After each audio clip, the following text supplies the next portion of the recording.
you here this morning, and I appreciate it. Thank you for being here. And my intent this morning is to give everyone, and I'm sorry, I'm going to have to limit it to 2 minutes, if you would please work with me on that.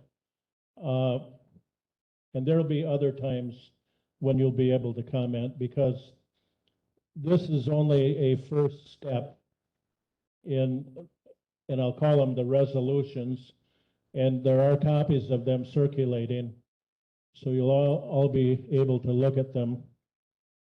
Only a first step, because after finance and personnel, if they're sent forward from here, they would go then to the county board.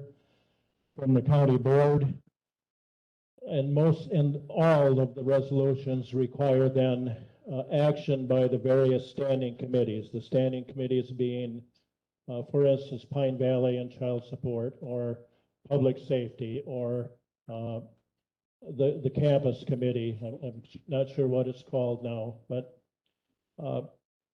that's where they would go, and that's probably where the meat of these resolutions will be discussed. However, I know these are so important to the community, and I wanted to give you all a chance to comment here this morning. We have previous meeting minutes committee, June 7th, June 21st, and June 22nd. That was included on the package on our machines. And Gary, I think you have it.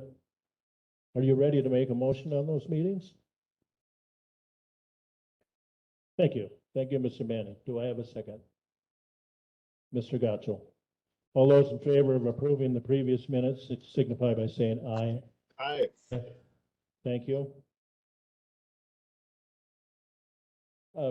Takes us to what we call consent items. Consent items are a way that we're attempting to streamline meetings. And I guess I already made a mistake here. I included the previous meeting minutes, which were really consent items. We have meeting minutes, we have June vouchers, audit report. We have financial reports that we've received. And we have employee participation at the fair policy, and that one is the only one of the consent items that would even bear the slightest discussion. So if you're all at ease with going ahead with the rest of the consent items, I'll entertain a motion to approve them.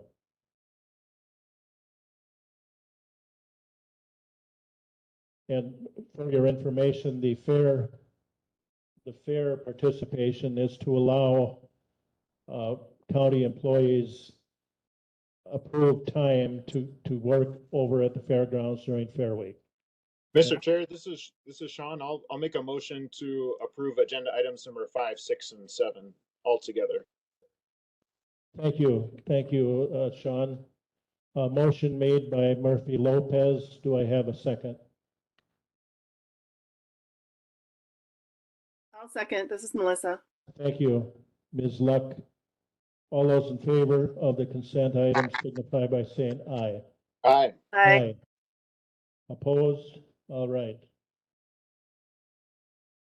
We do have some action items this morning, and I will call on our county treasurer, Jeff Even, to make an investment presentation and proposal. Mr. Even.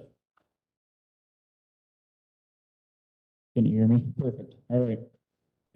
So I'm coming to a committee today to vote to approve a proposal by myself to invest county funds through PMA securities as outlined and recommended, and recommend resolution to the county board. I'll just quickly recap what my presentation entailed on the 22nd of June.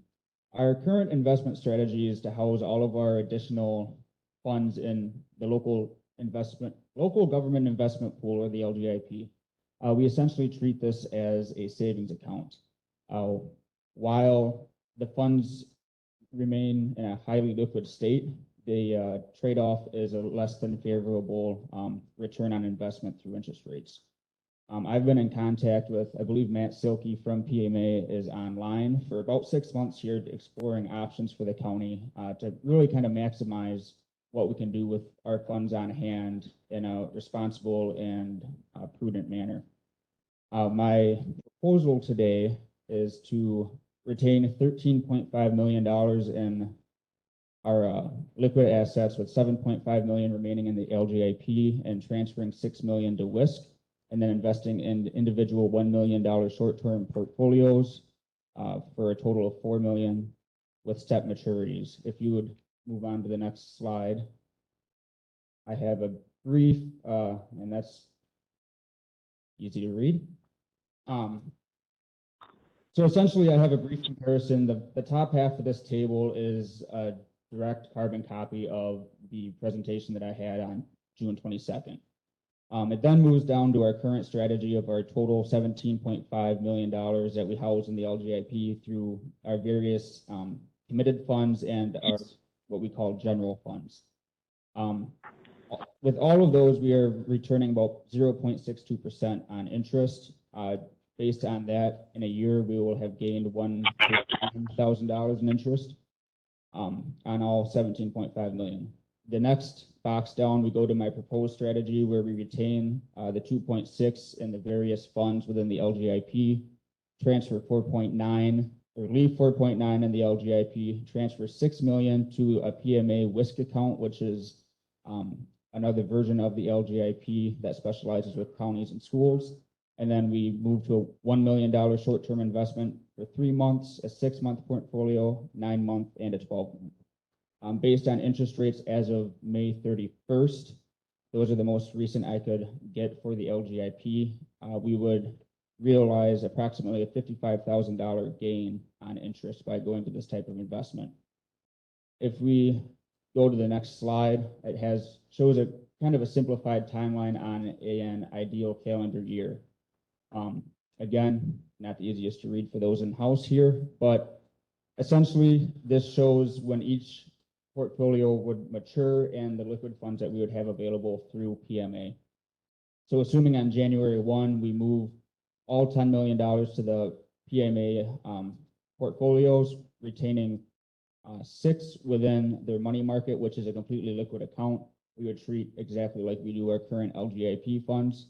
And then the 3-month, 6-month, 9-month, and 12-month. At that time, we have the $10 million available. That's when we enter into our investment. Then the 2 months in between, February, March, we have $6 million in available funds through the money market. Come April, the end of the first quarter, we would have an additional $1 million come available. So going into April, we would have $7 million in liquid funds should we need them. Carry on to the next quarter, the 3-month and the 6-month come due, giving us $8 million in liquid funds should we need them, or we can roll over and continue the investments.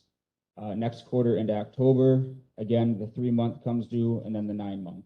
And I'm not going to go through this month by month, but it kind of keeps rolling through. And then year 4 is when everything kind of resets at that January 1 timeline. Again, Matt Silkey is online. My degree is in accounting. He is a finance professional. And if you have taken classes in either, you know that they are very different animals. So Matt, if you feel that I'm misspeaking or if there are any questions that are above my expertise here, feel free to speak up. Okay, Jeff, Mr. Langrick would like to make a comment. Question for Mr. Silkey or Treasurer Even. Is there any principal risk with this investment? Can everybody hear me? Yes, we can. Thank you. Okay, great. So the proposal that we put together, and again, thanks for having me here, guys. The proposal that we put together was using entirely U.S. Treasury and U.S. government agency investments. We also do have a portfolio of over 1,000 financial institutions from across the country that provide FDIC insured items. And basically what we do is competitively bid out those investments every time we receive a request from a client. Obviously, FDIC insured product is up to $250,000 per institution. but the U.S. Treasury and U.S. government agencies, those are basically a large portion of the securities that are used to build the underlying portfolios for the LGIP as well as WISC, which is the Wisconsin Investment Series Cooperative. So there is no principal risk to it, or very little. Treasuries and government agencies are widely regarded as sort of the gold standard of fixed rate investing. All of the investments that are proposed are state statute allowable under state statute 660603. So essentially, they're backed by the full faith of the United States government. Thank you. Thank you, Mr. Zilke. Mr. Even, anything more? Not at this time. Okay, we've had a report and a proposal from County Treasurer Even. Do I hear a recommendation from my committee? I'm looking for a motion to approve his proposal. Mr. Carroll. So moved. Do I have a second? Mr. Gotchel. Mr. Chair, I have one question. Yes, Mr. Lopez Murphy. What's a penalty if we need to make an early withdrawal? Is there a penalty for early withdrawal? Good question. So that depends on the type of investment. So if it's a CD, there are typically CD penalties that are imposed by the banks where you invest those dollars. The nice thing about treasuries and government agencies is that they are liquid, and you can sell them on the market for liquidity as needed. Now, we don't typically recommend any purchasing of investments that are not going to be held to maturity. So you will be withheld to essentially market values on those securities should you need to liquidate them at any point in time. Now, I mean, that could, if rates drop, you could come out on top. If rates rise at all, you could, see a little bit of a loss there in terms of potential earnings. But like I said, we don't typically recommend purchases that are not necessarily going to be held to maturity. So when held to maturity, market fluctuations do not matter, and the purchasing entities are always going to receive the agreed upon yield. Okay, Mr. Zilke, thank you. Mm-hmm. I think, if I could summarize that answer, you don't have as much liquidity as we do now, but it's still there. Correct. Yeah. So the securities, like I said, you can sell those on the open market. They are what I would consider more liquid than most other fixed rate investments. Okay, thank you. Mm-hmm. Yes, Mr. Carroll. Yeah, I was wondering if you could go through the thought process on how much you decided to do these short-term investments versus how much we kept liquid. Yes, I'll defer then, Mr. Zilke. Sure. Yeah. So we don't take discretion on any trading. Our job is basically to provide rates to entities, and then they go ahead and make the decisions on where those are invested.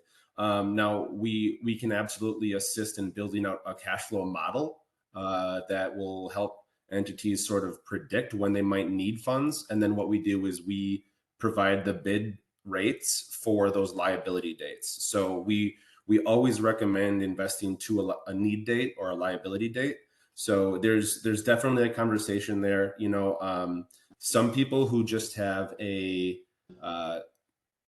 basically a balance that they know they will not touch. What we'll do is we'll just ladder those investments, very similar to what Jeff had provided.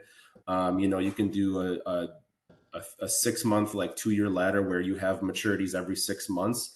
And not only is that very optimal for capturing the yields within the market, but it also provides you with liquidity every 6 months if you need to reassess and use some of those funds. So that's sort of just one tactic we could use, if not provided with actual need dates to invest out to. So it's all about kind of your time horizon and when you might need the funds. Follow-up question, Mr. Carroll.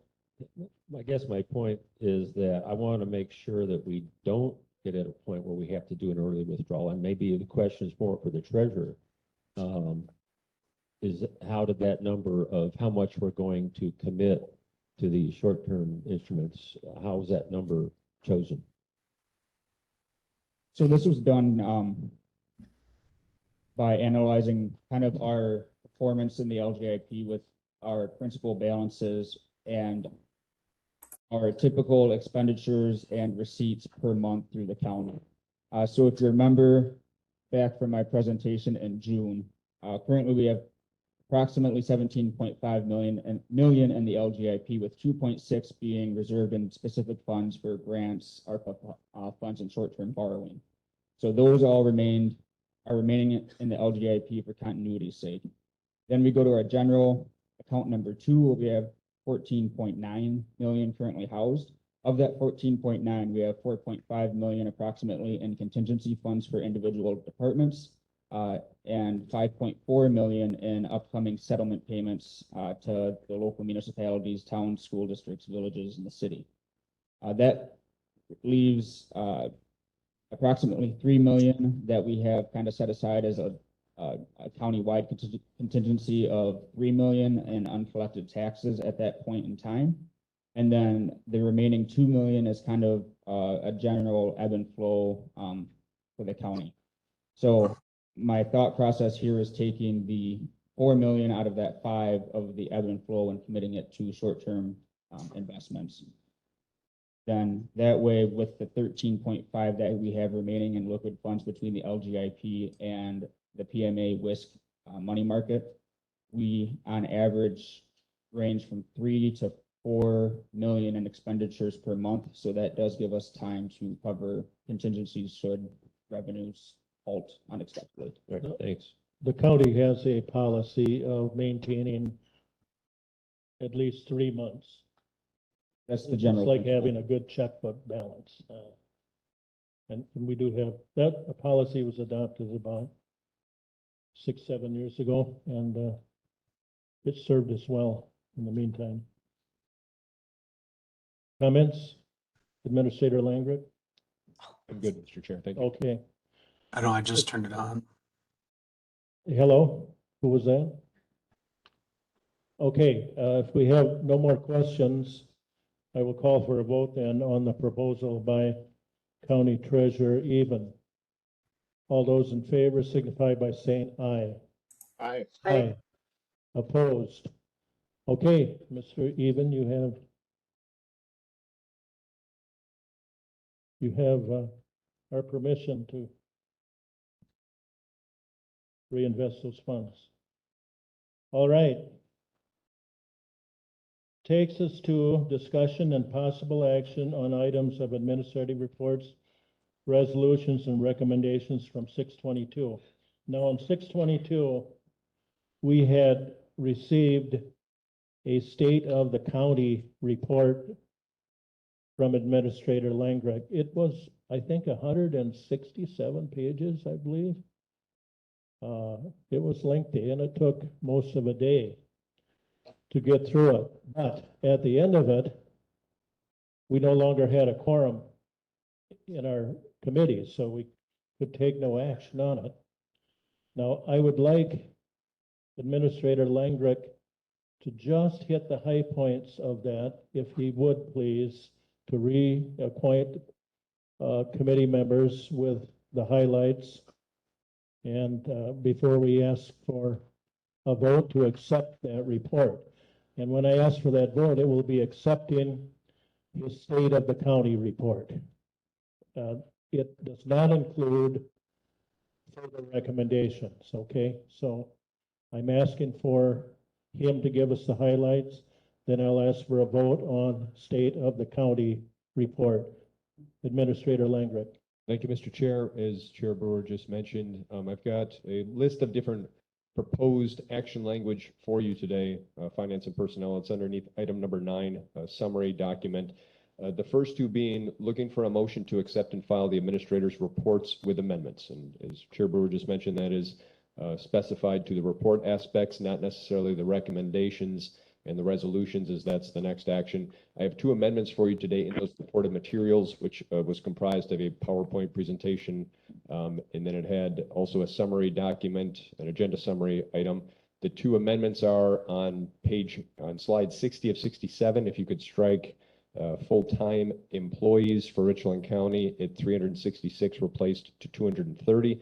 Explanation given. In our comparative study, we pulled from a report that was more of a full-time equivalency report than a full-time equivalent. So to match apples and apples with our comparisons with other counties, a payroll report was created to show our existing full-time employees on payroll, which is 230. Second correction, asking that you excuse my typo on item number 7, which was the summary document, page 2 of 5. We operate the additional expenses of the compensation plan come in at 1.2 million with an M and not a B. Explanation typo, and I apologize for that. So a review on our presentation from June 22nd. It was the first part of it was dedicated to a substantial financial report, which was many slides that we went through.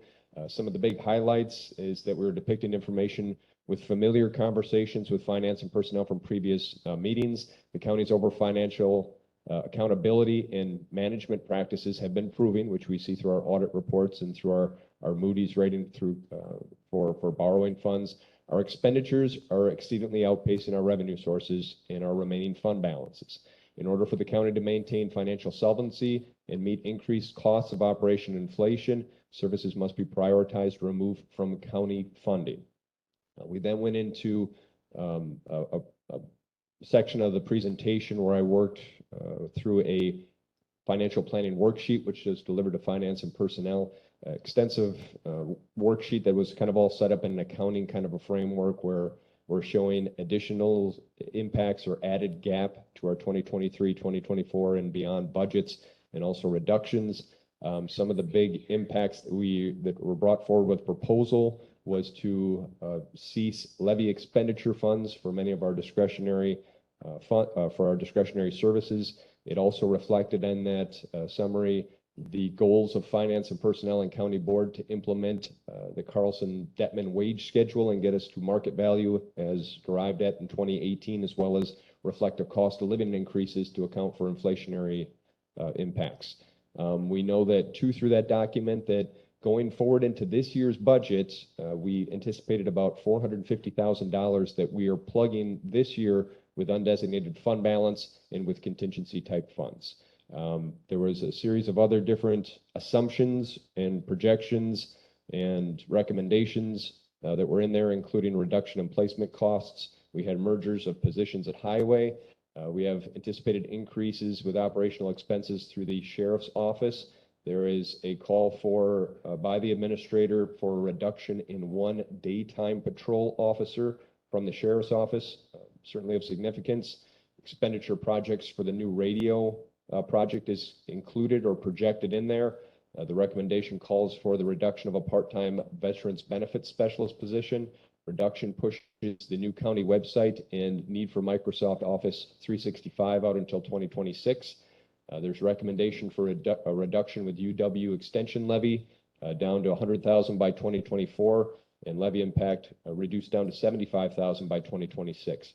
Reductions are also then for to reduce $15,000 of levy for the fair, which is their total budget. Reduction of $30,000 for our parks. Reduction of $34,291.50, which is the county's contribution for Simon's operation levy. Recommendation of reduction of $40,000 for UW campus expenditures, which is our total levy going towards campus maintenance and improvements. There's also reductions for reducing $72,935.38 from reduction levy for economic development, which covers our 60-40 share with the city. There's a call then to use approximately $1.3 million of our American Rescue Plan funds to gap fill 2023, and allowing then for committees to work up until essentially June of next year to figure out how the reductions are going to happen in order to balance our budget going forward into 2024. And we also have then a series of the resolutions which were discussed. We did have a few copies in the back, but they are calling then for standing committees to work with the departments underneath which they're charged to sort out the different financial solutions, come back with courses of actions to the Finance and Personnel Committee on a time frame of approximately June of next year, with ultimatum language then that would call for the administrator in working with Finance and Personnel to develop a course of actions. Of course, many of those course of actions are going to require additional resolution through the county board, depending on the nature of the direction that we go. Does that get at what you're trying to get at, Mr. Well, Chair? yes, it does, but I'm going to take two motions on your presentation. One motion will be to accept the state of the county, in other words, the financial condition of the county. The other motion will be to bring your recommendations, including the resolutions that are circulating, for discussion and public comment. I'm going to divide that. So right now, I'm looking for a motion to accept Commissioner or Administrator Langrick's state of the county report that he gave us on the 22nd of June, I believe it was. The drafted language is presented to you. Motion to accept and file administrators' reports with amendments, and the two amendments are listed there. Okay, I'll make that motion. It's Melissa. Melissa Luck makes the motion. Do I have a second?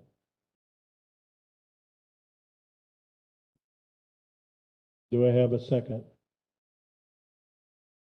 Mr. Carroll seconds. Okay, so just so you make sure what you're voting on, in my mind, and hey, I'm the chairman, so what I say ought to go. What we're voting on is Administrator Langrick's analysis and state of the county that he gave us in that full report. Mr. Chair, this is Sean. Yes. I do have some concerns with the report that was presented to us at that meeting, and I had to leave the meeting earlier, but I went back and I watched the video, and then I spent this past weekend going through it in pretty good detail, I would say. I took a lot of time combing through it, and I think the main concerns I have are on, this would be, the document is 04 presentation. So I went back to that, and I have that open on my screen right now, and I'm at page 60, where Mr. Langreich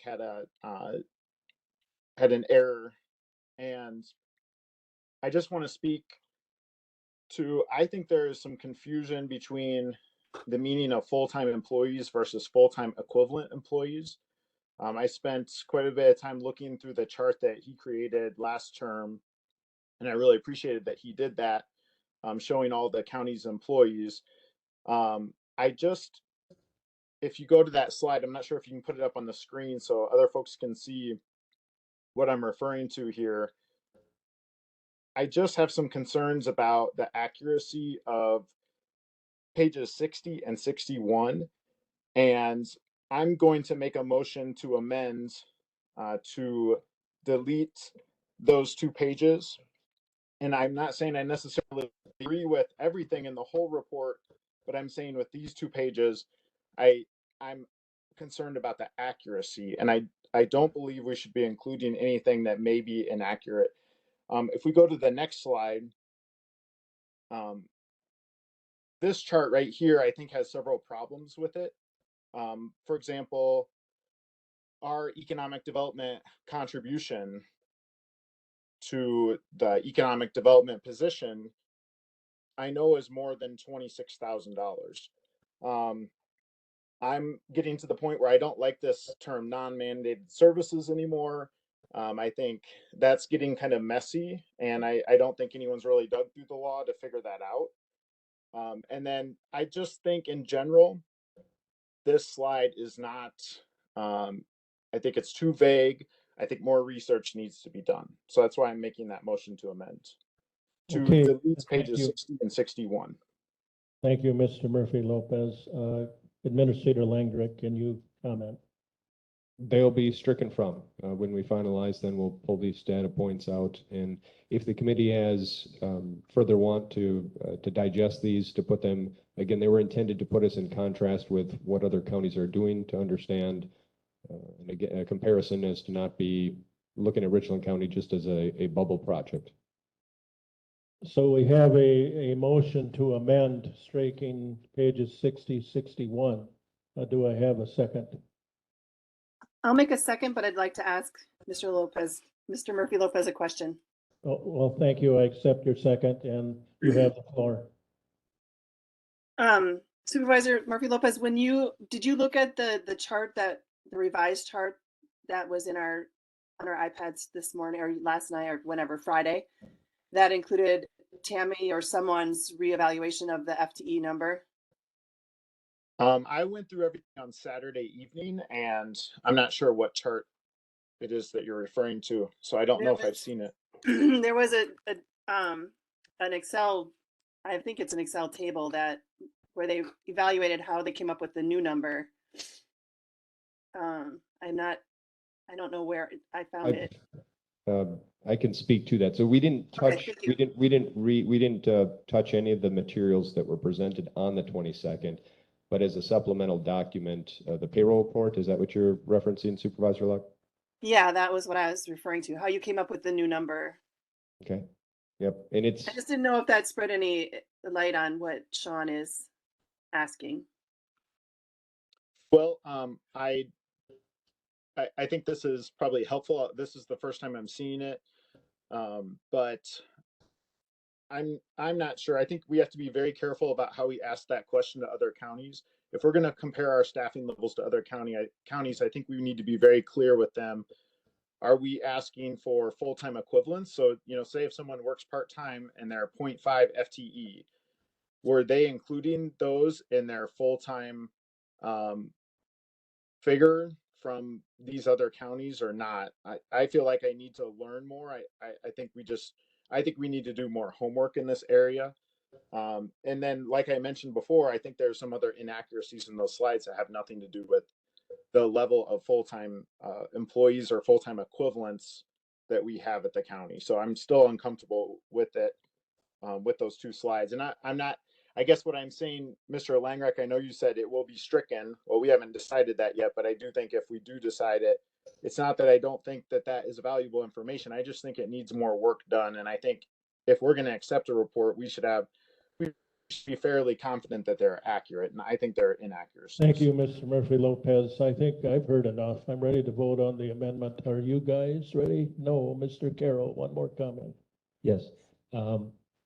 I seconded it, accepting this report, but I'm assuming we're still going to have opportunities to ask questions and delve into. I have plenty of questions also, but I understood that to be the starting point, and that this is not a locked-in document. And that's my understanding too. Right. This is the report that our administrator prepared for us, and it's there. And anything, I guess the motion is merely to accept the report. We're not saying that it's the last word, but there's a lot of data there, 167 pages. So I'm going to call for a vote on the Murphy Lopez amendment to strike the 2 pages. So all those in favor of that amendment signify by saying aye. Aye. Aye. Okay, the motion for amendment carries. Now, brings us back to the main motion with the changes. I'm calling for a vote then to accept this report. Mr. Chair, can we take a look at the document 07 first? I'm a little unclear on what's in there and what we're accepting with that summary from the last meeting. And so I'm just wondering if Mr. Langreck can pull that up on our screen so we can take a look at what exactly are we accepting. Okay, in that Mr. 07 Leonard, can you help us out here, please?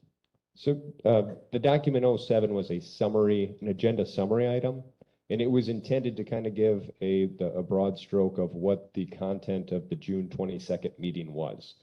On that document, which I kind of read through earlier in the meeting, it captures in the background, a financial conditions report. It talks then a basic summary on the financial planning decision worksheet, and then goes into resolutions to direct committees. And again, it's at a summary type of a level, and then talks about capital improvement programs. So the intent of the document is to give a very broad overview of the different aspects of the report that were delivered.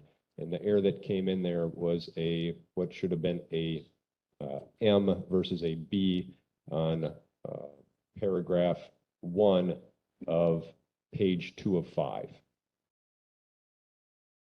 So, Mr. Chair, my concern here is that if we look at all these numbered figures here, 1 through 15, or it might go a little further than that, these numbers say, this is a recommendation to say eliminate our contribution to the campus, or take $350,000 from the Public Safety Standing Committee, that they should make that reduction. And I don't think we want to, I'm not prepared yet, I should speak for myself, to accept those recommendations. I think we should be discussing those recommendations. So I guess this portion of the motion that was made, Clint, in his document, he had 04, which was that document that we just struck 2 pages from, and then he had 07, which was this cover sheet from the last meeting. And I guess I would make a motion to I intend to ask for a separate motion to accept the administrator's recommendations and resolutions. So are we only accepting 04 and not 07? Is that what you were saying? That's right. Okay, thank you. Okay, so we're voting on the 04 presentation slide. We're not falling into a trap here. We're simply saying, okay, here's what he told us about the county's finances. All those in favor of that signify by saying aye. Aye. Opposed? Okay, and thank you for your attention to that, Mr. Murphy Lopez, all weekend. I went to the movie yesterday, so Elvis. But thank you. Now we come to a motion to bring forward the administrator's recommendations and resolutions for discussion and public comment. I'll entertain a motion, please. Mr. Manning, do I have a second? Mr. Williamson? Okay, all those in favor of bringing forward the administrator's recommendations and the resolutions that have been circulating for discussion and public comment signify by saying aye. Aye. Aye. Opposed? Okay. We have it before us. It now belongs to the body. And that was my main concern, parliamentary procedure-wise, was to make sure that we had, for instance, I know many people are here probably to speak on the campus, and that is the first resolution in the packet. But someone here to speak about the fairgrounds would be technically out of order unless we've brought that resolution forward. Committees usually look at information. From that, they make a motion. From that, a resolution is created, and then it goes to the county board. Here we have actual resolutions before us. So it's a little bit different, and I wanted to make sure that we follow. And Mr. Wendell, if you see me straying from the path of parliamentary procedure, you will tell me. So without further ado, then, has everyone signed that sign-up sheet for comment? And here it is. Yes, and I tried to put down the emails that I remembered and that I had. And some of, like your email didn't really, well, I guess early on you said, yeah, I'd like to comment. And yeah, I've got you here. So the first name on the list is Karen Knock. Is she here? And Karen, we have a mic and a podium set up in the middle. And what I'm going to do is maybe give you about 4 people here so you can get lined up and ready to go. Karen Knock, Carla Doudna, Linda Gentis, Stacy Kleiss. These are all employees and board members. Karen, take it away. 2 minutes, please. I'd like to speak to the committee on the Veterans Benefit Specialist that's trying to be cut from my office. According to state statutes 4580, 7, office space and assistance. The county board shall provide the county veteran service officer with office space, clerical assistance, and any other needs that will enable the officer to perform the duties under subsection 5. This spot is important in my office. I've been here for 7 years. During that 7 years, I've cut over $25,000 from my budget.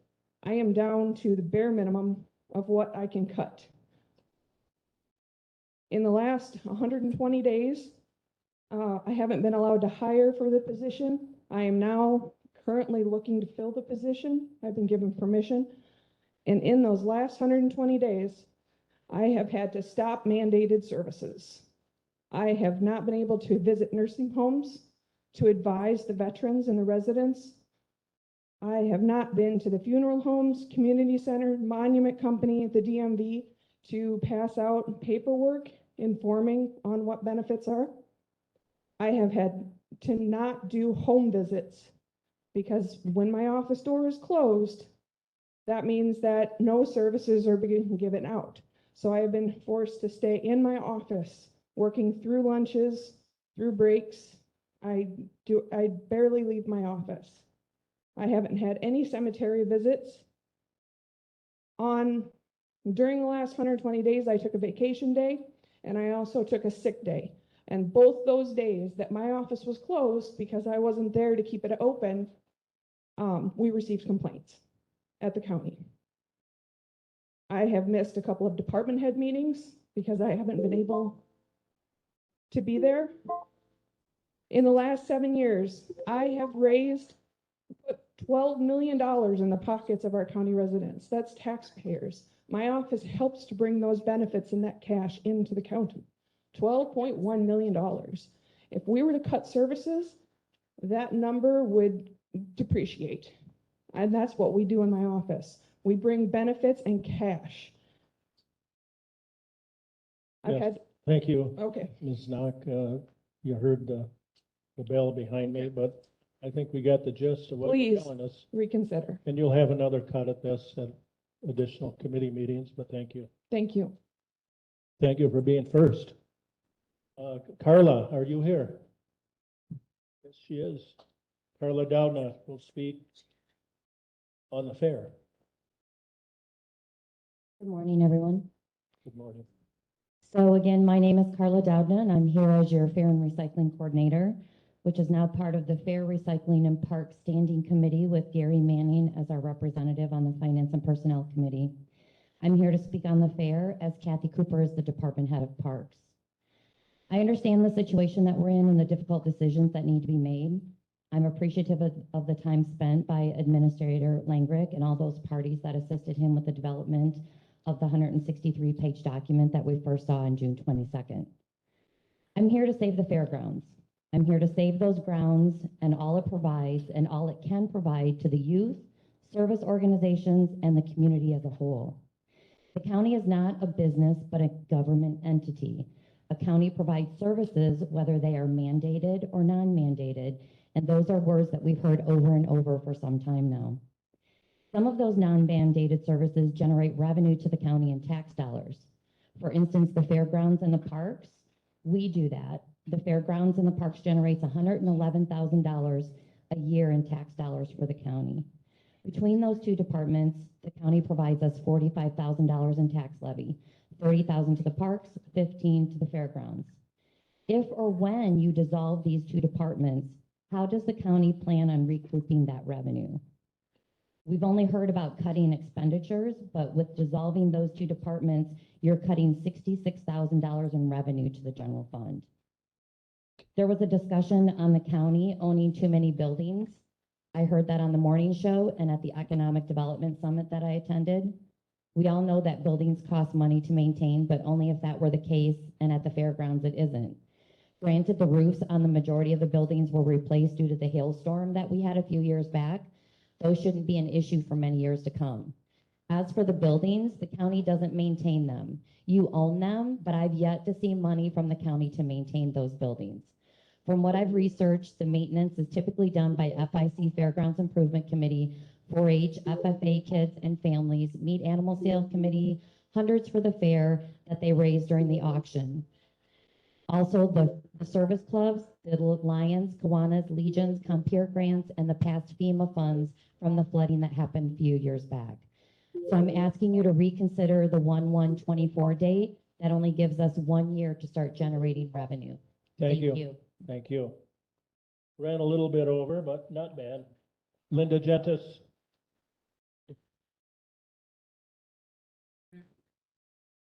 I sent you an email, which I hope that you have read, because I'm not going to reiterate all those points I gave. But the people here haven't heard it, so. Okay, well, I can't talk for an hour. Before we disperse our county with its attributes, I think we need a referendum, either operational or non-mandated, but I think with giving more than one option on a referendum. I also gave you some other suggestions for money. I do not understand outsourcing Pine Valley when it's funding with excellent leadership. That's number one. I think that we should think about starting a county foundation, a community foundation for the parks and the fair, and still have it be under the jurisdiction of the county board. I think as I've been saying before, we need a legislative liaison. I think we need to have a meeting with Markline and the state legislators representing our county and have them come here and talk about it. This is not just a local issue. This is a state issue.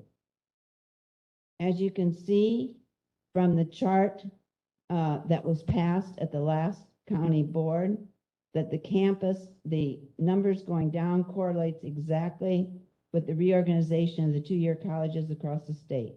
I think this current publicity is even more damaging.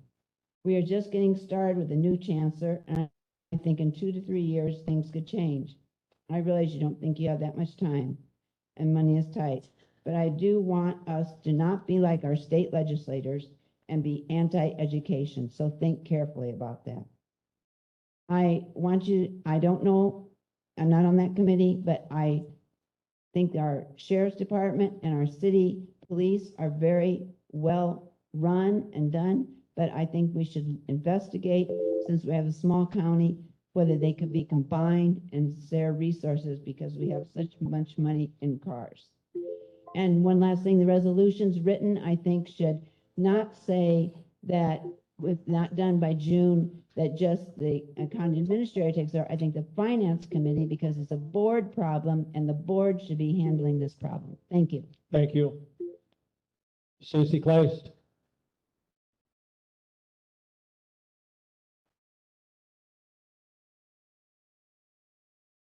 Can I have a show of hands? Please raise your hand, everybody in this room, if you own property and pay property taxes in Richland County. Raise them high, keep them up. Well, do you own property or pay property taxes? They use the mic, 'cause people will. Yeah. Okay, Yeah. all right. So the people with your hands raised, these are your constituents. These are the folks that you need to talk to and hear what they have to say. Every person in this room who lives in Richland County who has chosen to make a life here needs a chance to have input on what they feel to be the future of the county. The public has a right to attend this meeting and to have this meeting and other public forums. Somebody in house join the meeting. Okay, note that for my time, please.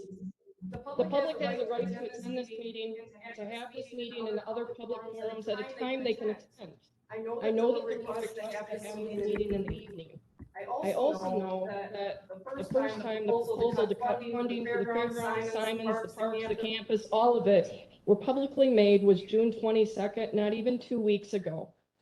After that meeting on June 22nd, I printed out the 163 or whatever page packet that was presented during that 3-hour meeting.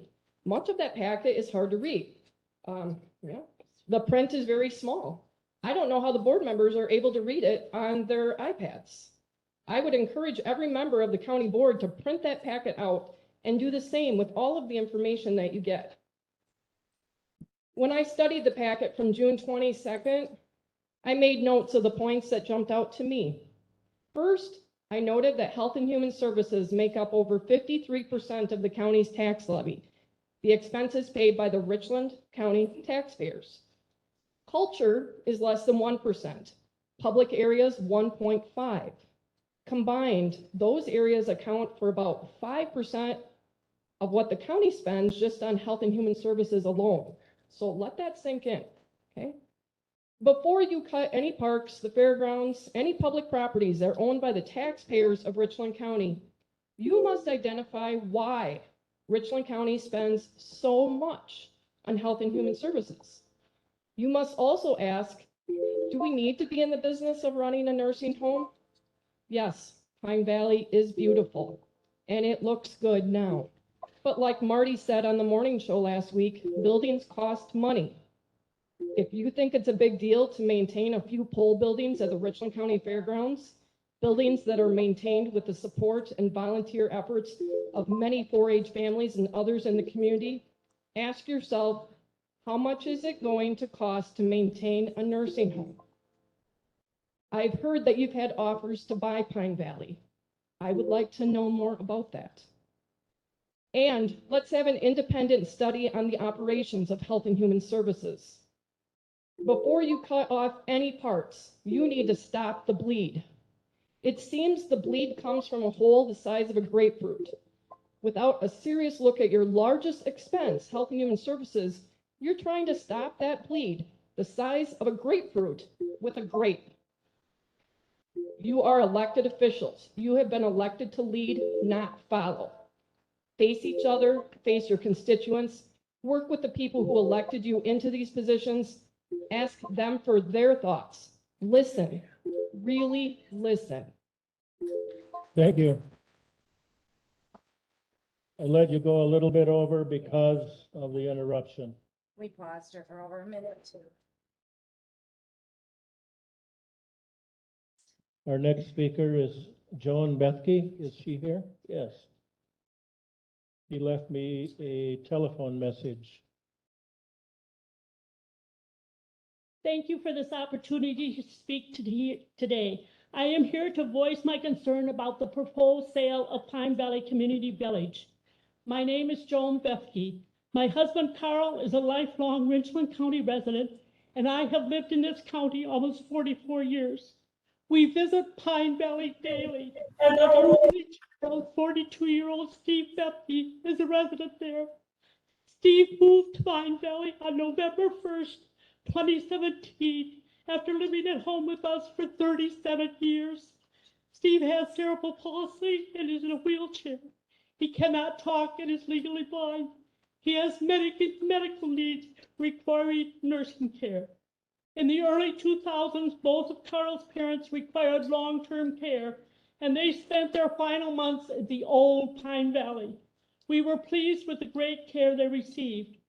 We were elated when the county board voted to build a new facility and made a commitment to caring for some of our county's most precious residents.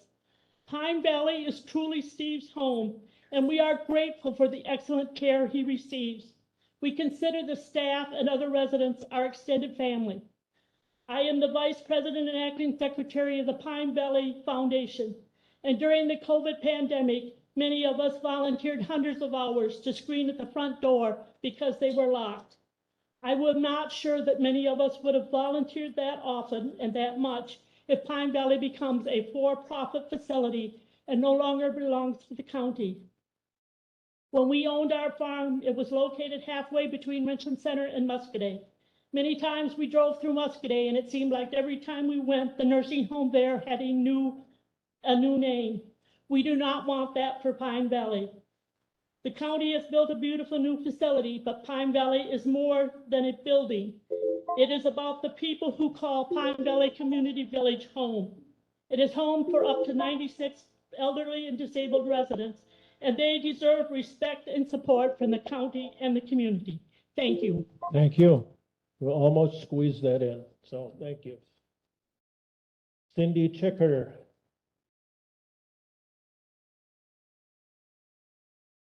And the next, after Cindy, we will have Elijah Jones. I'm saying it, is it? Okay, well, you're next. And then Eileen Epperly is after that. At least she was close.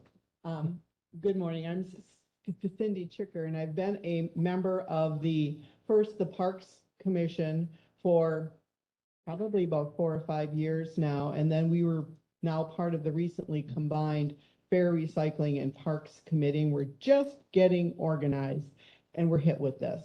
Many of you in the room probably don't know the amount of energy, even previous to the combination, that went into maintaining all of the beautiful parks areas that we do receive a lot of compliments on, and were really central to some of the presentation at the Economic Development Summit just 2 months ago, 3 months ago. So as I said, this is very frustrating, I guess, is the best word. Many of you don't know that, at least for the parks properties, while there may be some solutions for some of the properties that would be relatively simple and meet the mandates in the resolution as it was presented, there are some where it won't be quite as easy to do. A lot of what gets done currently at all the parks, including the park at Rockbridge, the Pine Valley Recreation Trail from Richland Center to Lone Rock, etc. A lot of that work is done by members of the Parks Committee. We contract out for some, and that's the majority of the expenses, a few capital expenditures, but again, a lot of the actual maintenance and work and improvements are done already by Parks Committee members at no cost to the county. We don't charge that time back. We get paid for our committee time. And that's just something I wanted everybody to know. Thank you. And it is Elisha, I'm sure. Elisha Jones. Hello, my name is Elisha Jones, and I just want to address the board today. I found out about this meeting yesterday. I stayed up all night reading 167 pages. That is a lot. I have business investments here in Richland Center. Every single one of these cuts are going to prevent Richland Center from growing. And I noticed that the Richland County is cutting a lot from Richland Center specifically, and not from other areas of the county. The parks are the reason that my family moved here 5 years ago. We have 6 children. We loved the beautiful hills, the parks, and the other areas that this county had to offer, and the potential it has to grow. The cuts that you are creating will prevent Richland Center from growing. It will prevent young families like my family from moving to the area, or like my young adult children from staying in the area. You're not only voting without adequate public notice. Less than 2 weeks during one of the largest vacation times of the year is appalling. That steals the ability of every county member or every county resident to be able to be here at this meeting. Many of who will be coming back here, realizing that their day-to-day life has been forever stolen from a meeting they didn't get the opportunity to attend. It'll also affect our businesses. Every single business here will be affected by these cuts. I request that the board put a stay and not vote today. To give every community member a chance to be notified properly and to attend this meeting. They are paying taxes. They deserve to find out why the cuts are being done here and not other places in the county. Thank you. Eileen Epperly, followed by Charles. Can't read that. I'm sorry. Perkins, maybe? Yeah, somebody turn that mic on for Eileen, please. Well, I wouldn't want your job. I am Eileen Eberly, Eileen Haig Eberly. I graduated from Richland Center High School. My mother graduated from Richland Center High School. I have been a 4-H leader and was over 60 years. I'm in the Wisconsin 4-H Hall of Fame. I've been on the Homemaker Board, the HCE Board through University Extension, and worked with them for years. I was on there as the state safety education person, and I was on there as the West District Director. And that these are programs that I believe in to the very, very bottom of my soul. All 5 of my kids in 4-H received the Key Award, which is one of the greatest awards that you could get in a year in 4-H. The 4-H kids grow up to become doctors, police officers, members and assets to the community. The homemakers that is in this area provide scholarships, works with passages, works with all kinds of other, the sheriff's department puts blankets for the little kids, all kinds of things. And we do this as volunteer, and it's of no cost to the township, the county in that, except that we have an extension advisor and that too. Otherwise, we completely support ourselves and that too.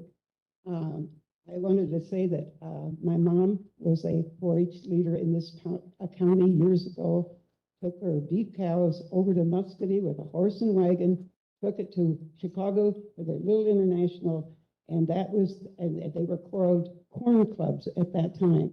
And now the 4-H programs is changing with what our conditions are, our computers, there's a self-determined project. These kids can create their own projects. So I want to save 4-H, I want to save homemakers, and I want to save the University, Wisconsin, because I have a bachelor's degree and a master's degree, and I'm damn proud of it. Thank you. Okay. And we're proud of you.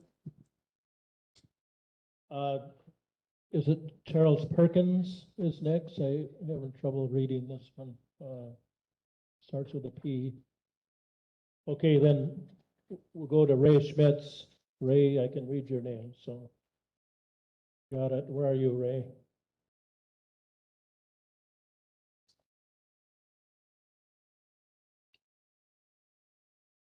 And Keith Bailing will follow Ray, followed by Gary Deaver.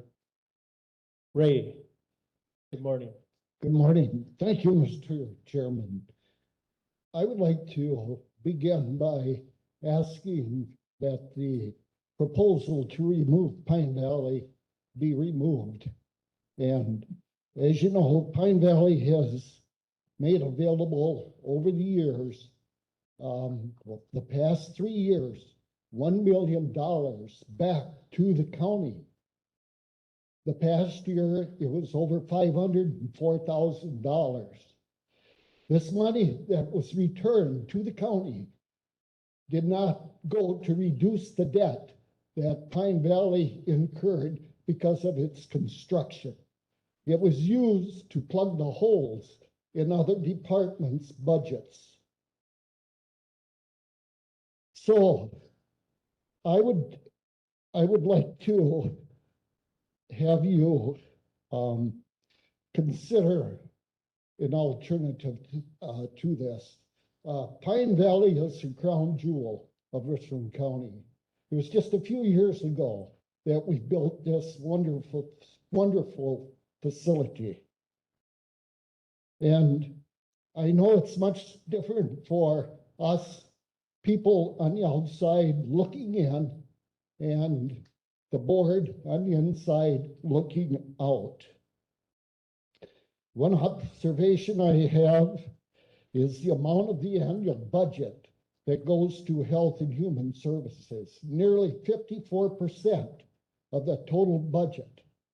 It has become an unleashed monster to the taxpayers.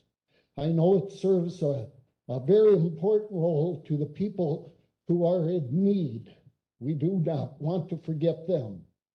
However, a lot of these pilot programs come in, they offer benefits and money, we take them, and then we end up supporting them in the years to come.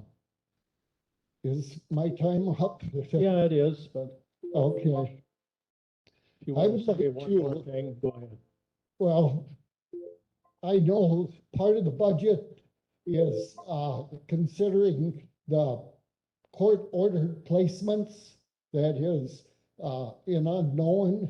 I was on the Health and Human Services Board for a few years as a person from the public, and I do have some background on this ordeal. I would like to have the board and the counties negotiate with the state on maybe having a limit of the amount that the county is responsible for, like a deductible on an insurance policy. These mandates, these court-ordered placements are breaking our county budgets. So, and also on some of these other items of proposed cuts, why not put these up to the voters as a referendum? Let people decide what is important and what is not. I'd also like to know what the actual cost savings is to the taxpayers on an overall basis of all of these little things that are important to the general public, that we have the privilege of having the bike trails, the walking trails, the parks, Simons, all of these things are important to the taxpayers. So if they no longer are important, we can vote them out. But let's not just put the burden of all this just on the county board. Take the monkey off your back. Let the taxpayers tell you what they would like. Thank you. You're welcome. Keith, are you there? 2 minutes, buddy, boy, I'm gonna time you too. Gary Deaver would be next. Okay, thank you very much, Mr. Chairman. Keith Bailing, I'm Chair of the Redevelopment Authority of Richland Center. And look at the balance sheet, the revenue side is extremely short. And how can we increase that revenue? Well, one of the avenues is new construction. That leads to new construction, goes to increased property taxes. And how do we get some of that new construction? Is through economic development. So investors and developers need a lead person in the county to whom they can talk and work on their ideas and proposals. And in that position is the need for the economic development director. So I'd highly encourage you to continue to support economic development and a position of economic development to grow this county and to grow this city. So keeping that position is vital to that increased revenue stream for the county to help balance the bottom line. So I work a lot with Jason Glassbetter, and he's doing an excellent job, and we spent numerous hours on various ideas. Some of those things don't happen very fast, but we're looking at a lot of good things to come in the future of Richland Center and Richland County. So I encourage you to continue to support economic development and the position. Thank you. Thank you. Gary Deaver, followed by Denise Sobranic.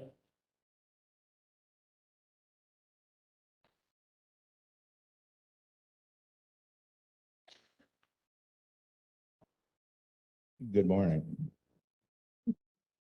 Recently, I joined the Fairgrounds and Recycling Committee, and then the Parks has joined. And there's one thing that really hasn't been mentioned much this morning is about the kids. I'm the president of the Richland Center Rodeo Committee. I was president of Wisconsin High School Rodeo Association for several terms. The kids love coming here.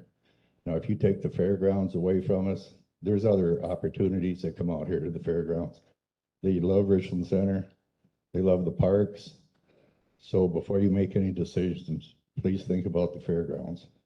Thank you. Thank you. Thank you, Gary. Denise Sabrani would be followed by Michael Justerback. Good morning. I am here to talk about the Richland County Fairgrounds and the Richland County Fair. When I think of Richland County, I think of farming and ag community. Farming has been in my family my whole life, and we have raised our 3 daughters the same. And to think that there's a possibility that there will be no RC fair is very maddening. Ever hear the saying, don't bite the hand that feeds you? Well, that's what you're doing. How many of you board members have children or grandchildren that exhibit at the Richland County Fair? Show of hands, please. Okay, 2. That's not very many. I can remember a couple years ago when there was talk of possibly not being a fair because of the flood. How many of you board members were out there to help us clean it up so we could exhibit? That's what I thought.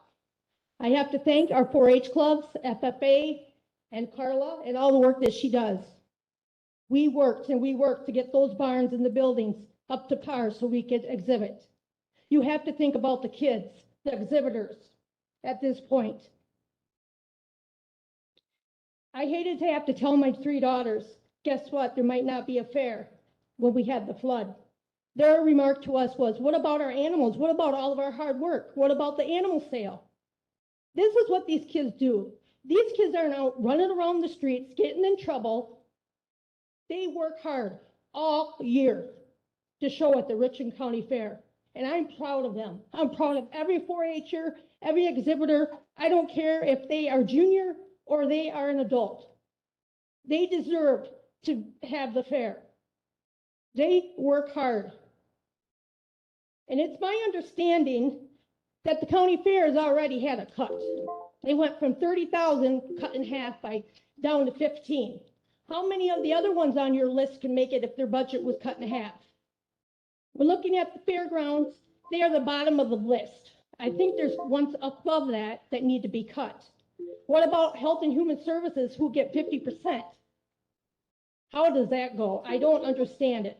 I think you guys need to take a look at where the money needs to be cut, because the Richland County Fair is not where it needs to be. Thank you. Michael, followed by Andrea Rayner. Thank you, Chairman. I've lived in this county for 30 plus years. We came here in 78 and I moved out for a little bit, but anyways, nothing's really changed, it seems, in our government, the county, even the city. It's all, it's gotten a little better. I've seen some good things that happened this past year. I gotta thank you for some things that have happened there. Make sure you speak in the mic. But anyways, what I am call. seeing is that nothing really changes as far as maintenance of different buildings, all the different county buildings, and the people that work there. You need to really look at them, and because each individual here has a purpose. And that purpose, and even you guys have purposes, but you mess with the purposes or try to mess with their purpose in life, you're gonna make it worse. And the thing is, what I'm seeing over the years, over the last 30 some years plus, that you're not concerned so much about each individual citizen. And I mean, and you know, to bide here is one thing, but to be able to stay here is another, because how many new people are coming in, young people? Is this becoming a retirement community? You got to be concerned about a lot of things besides that. But the biggest thing that needs to be done, we need to start repenting of the wickedness that has been promoted in this county and the city and a few other places, even the state. because the governments are falling all over the world, and this one is too. So it needs to start, if you want it to stop, or to at least be less, it needs to have a lot of repentance by everyone, but by the government especially, because it's run by a different entity. And what Stacy and a couple others have brought up about the human services and that getting all this money, that happened about, I think, 7 years ago. And that is ridiculous how that money just shifted. We pay taxes, but not for all that money to go there. It has to go to the other places as well. Thank you. Thank you. Andrea or Andrea? And then I have Linda Janice after that, but you've already talked, so then I'm having trouble with this last name. Take it away. Good morning. My name is Andrea Rayner, and I'm coming to you this morning to ask you to find other areas to cut instead of the Sheriff's Department. I personally dispatched for the Florida Highway Patrol for 6 years. I'm concerned about a few things. You have dispatchers doing double duty by being a jailer too. The jailers should be focused on the jail, and the dispatchers should be focused on the officers and answering 911 calls. This county should be focused on the safety of our community and the children here. This town has a lot of sexual offenders living in the area and a lot of drugs for such a small town. And taking the position away from the department when you have already taken another position away in 2010 previously is absolutely the worst idea I have heard. I want you to each put yourself in this scenario. You call 911 and the dispatcher answers the phone and you are requesting that an officer respond to your home and EMS due to someone on drugs destroying property of yours, and there are injuries and the subject is threatening you. Meanwhile, the dispatcher is listening to you and to the officers who are working and having to put in all of your data and also give the officers back their information while letting the EMS know that you are needed at your home and letting the officer also into a sally port. And dispatching 2 officers to your home. Why 2? There are too many variables that can happen when someone is on drugs. And listening to the scanner, this county does not have enough officers to respond to what they are now, much less if there was an emergency at a school. And having one dispatcher who is sit and not leave their seat until the jailer dispatcher can relieve them to use the restrooms, to even take a 5-minute break. This needs to be more officers and needs to be separate location, and the dispatchers are not pulled away from their position to let officers drop prisoners off. And there should always be a minimum of 2 dispatchers. You need to focus on the safety of the community, and it's not going to be by taking away from the Sheriff's Department. Thank you. Okay, I'm going to make another call for Charles Perkins. That's the way I'm reading it. Is that you, sir, back there, moving? No. And then I have one more name on the last name on the list. And I'm reading it as E-R-E-N for the last name, Aaron, perhaps? I can't read maybe Linda Aaron? No? So Chair, sorry to interrupt, but I know that there's at least one person on WebEx who wants to speak, and I'm not sure if there's others as well. So I just, maybe you already were planning that. I just want to make sure I didn't get forgotten. Eric Simondal. Yes, can you hear me? Yes.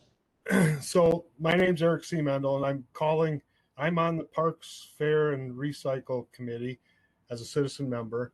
I'm also a really active member with the snowmobiles and ATV groups in town. And my main reason to call today or speak is on the Pine River Recreation Trail. I'm not sure if anybody has checked into it, but that trail has received numerous grants from the DNR to replace bridges over the last few years. And if that trail is closed down by the county will be responsible to pay all them grants back to the DNR. The DNR expects them bridges to have a life expectancy of 10 years, and most of them have been put in within the last 5 or 6. So I just wanted everybody to be aware of that. Also, I think it's very important that we have the parks, the fair, and them things available to everybody in the town, in the county, bring visitors into our county for tourism. So pretty much that's all I got to say. And I hope you all do a good decision for us all. So thanks. Thank you. Thank you. Okay, anyone else? I'll open it up and let you speak. Yeah. Yeah, we need you on the mic. If you don't go to the mic, the people online can't hear you, so. And Sheriff. Yes. Sheriff Porter. Hello. Had a big speech prepared, and I think I'm gonna forget about that for now. We're talking about a one cut of a position for next year and the potential of upwards to $350,000 for 2024. What's that going to look like? It's going to be a reduction of services. It's going to be a reduction or an end of proactive law enforcement in Richland County. We're going to look at increased response times and increased reliance on other agencies. We're already seems to be the normal 2 officers per shift. On a good day, we'll have 3 on day shift. It's been said earlier that's not enough, and it really isn't. We're doing a disservice to the county. Comparing this year, January 1st to June 30th, we've already hit our pre-COVID numbers looking at 2019. Comparing that stretch of time in 2019 to this year, we're already exceeding our call numbers. Also looking at OWIs, just OWIs as an example, averaging 2017 to 2022, we're up 17%. Drug investigations, we're up 27% for that same time period. Our call volume is not getting smaller, it's getting bigger.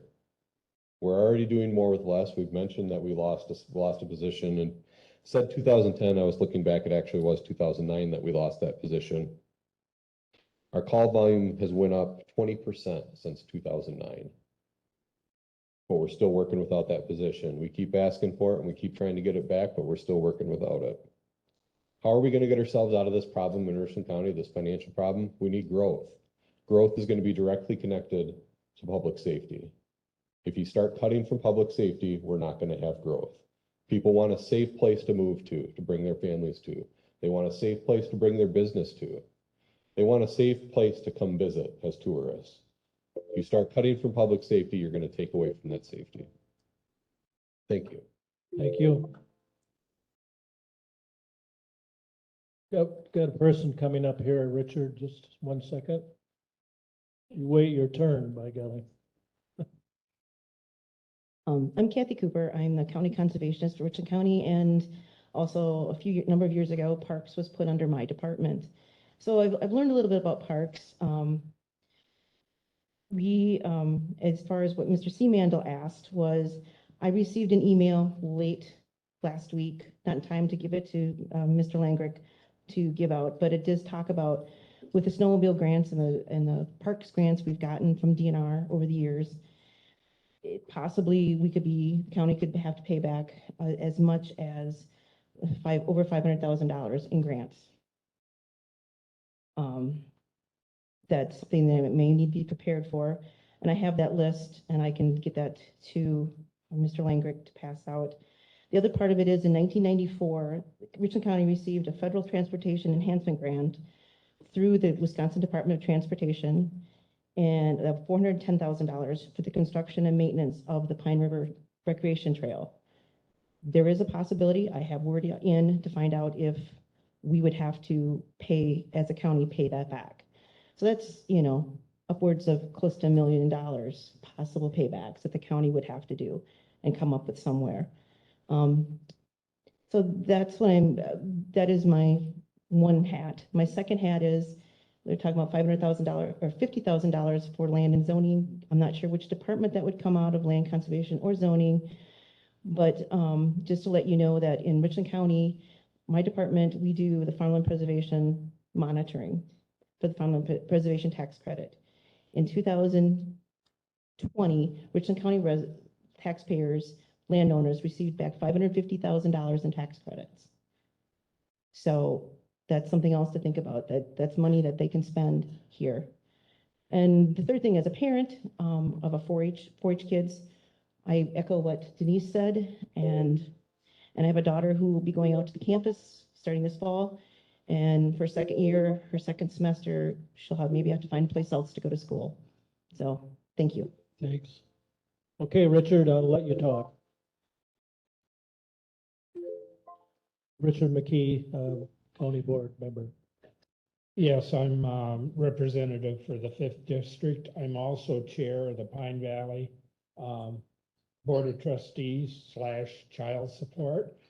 I want to clarify some things first. It's been brought to my attention that despite what you have read or heard, Pine Valley accepts no taxpayers' dollars for their operation. It's paid for totally by the fees charged to the residents. It, in fact, Pine Valley has given back to the county in the last 3 years, as mentioned before, over $1 million to do with what they please. It isn't earmarked for the debt. They choose, the county decides what that money is going to be spent on. Lastly, recently, the county got upgraded on its bond rating from Mooney. And one of the reasons that from a 3 to a 2, and one of the reasons given by Mooney for that is the operation at Pine Valley. So I just want to make it clear, we're not operating at a deficit. In fact, we have extra money that we give back to the county. Thank you, Richard. Yes.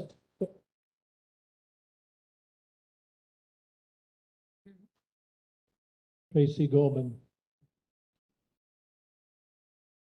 Hi. I'm Tracy Goldman. I'm the director out at Simon's Recreation Complex. If you guys aren't aware, Simon's Recreation Complex is a swimming pool, has racquetball courts, and the exercise room. It was created 35 years ago. It's kind of a unique partnership between the city of Richland Center and the county of Richland. So back when it was open, there was a gentleman and a wife that they donated the money to build the building of Simon's. And then at that time, there was a contract written that the county and the city share Simon's 50-50. So meaning that any cuts to Simon's from the county, in essence, doubles itself. So if the county cuts the entire levy of the $35,000 roughly, then the city also cuts the $35,000 as well. So I just wanted you guys to be aware of that. And some things to think about too, as you guys are talking about, and people have been commenting about how folks come into the area to live with young children.